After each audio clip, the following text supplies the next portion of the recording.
शिंदेंची शिवसेना आणि ठाकरेंच्या खासदारांच्या भेटीचा सिलसिला सुरूच। ठाकरेंच्या शिर्डीचे खासदार भाऊसाहेब वागचौरेंनी उदय सामंतांची घेतली भेट। काल नागेश आष्टीकर आणि उपमुख्यमंत्री शिंदेंचीही भेट, तर नाशिकमध्ये श्रीकांत शिंदेंच्या कार्यक्रमाला राजाभाऊ वाजे यांची हजेरी। विधान परिषदेसाठी महायुतीचा सिटिंग जागांचा फॉर्म्युला ठरला। सिटिंग जागा तोच पक्ष लढवणार, सूत्रांची माहिती। मुख्यमंत्री आणि दोन्ही उपमुख्यमंत्र्यांच्या बैठकीमध्ये आता अंतिम शिक्कामोर्तब होणार।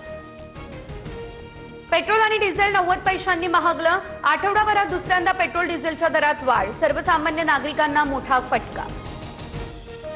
राज्यात महिनाभर पुरेल इतका पेट्रोल डिझेलचा स्टॉक, मंत्री छगन भुजबळ यांची ही माहिती। तर अनेक ठिकाणी मात्र इंधनासाठी नागरिकांच्या रांगा आणि नो स्टॉकचे फलक।